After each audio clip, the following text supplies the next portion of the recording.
Right now, Pittsburgh's best sports show is about to begin. Call us or tweet us.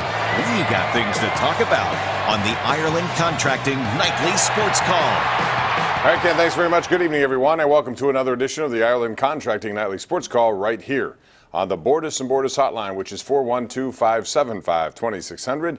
You can tweet us tonight at KDPomp, at Paul Zeise. We're here talking sports until 11 o'clock, so get involved in the conversation. Call us, tweet us, let us know what you think. The Pirates are currently playing in St. Louis. Think about the Pirates 1 month ago. They were a game and a half ahead of the St. Louis Cardinals. And here they are. If they lose tonight, they will be 10 games behind them in just 4 frenzied weeks. That's what happens when you have a team that is deep. They develop people. We saw it again tonight. Jack Flaherty, who wasn't even in the starting rotation to start this season for them. They had injuries to Michael Wacha. You know about Adam Wainwright, Carlos Martinez. All these guys get injured.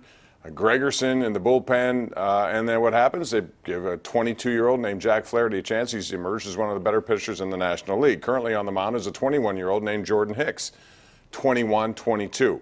Paul Zeise of the Post-Gazette, if you're looking for one difference between the Pirates and the Cardinals, and one reason why the Pirates have never, under Neil Huntington, finished ahead of the Cardinals in the division, they draft and they develop much better. They draft, they develop, and they're also not afraid to bring their younger guys up. And you know what I mean? They don't play all these games and wait till guys are 25, 26 to bring them up. And I think the other part of it is, look, this year, I mean, Mike Matheny, you know, they were in a World Series with Mike Matheny, weren't they? They lost it, but, but they were in a World Series with Mike Matheny.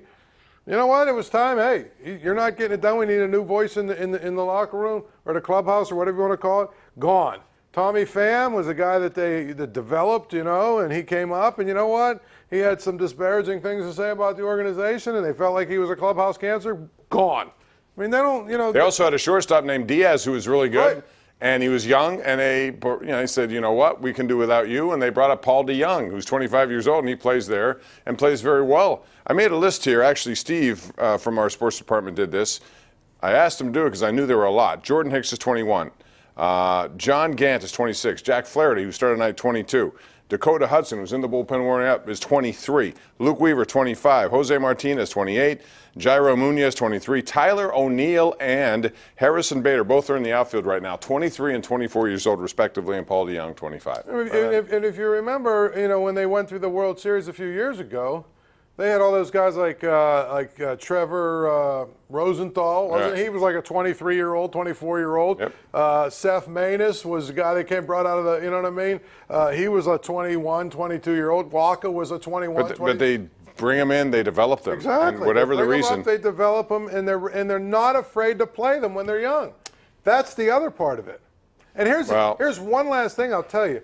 Part of the development is, if you look down in their minor league system, they train their pitchers to pitch 6 or 7 innings. They don't do this pitch count thing where a guy goes 3 innings, and then, you know, their guys learn how to pitch. Right. So when they come up, they're ready to go. I think that there's a lot that you can learn from the Cardinals. But part of it too, Bob, like I said, is the culture. They expect to win. They weren't winning. Guess what? They sent guys out. They fired the manager. Right. It was unacceptable. They're not afraid to make moves. And they were, you know, the Pirates are in a similar situation. Instead, Hurdle got a 4-year extension last year, and so did Huntington. Anyway, call us with that. We'll also talk about the Steelers' new acquisition. He was in town today, Ryan Switzer. Paul, you remember him. Everyone who follows Pitt football remembers him. We'll talk about him, what he may mean to the Steelers, and plenty of other stuff. Give us a shout right here. It's 412-575-2600. You're watching the Nightly Sports Call, sponsored by Ireland Contracting on Pittsburgh CW.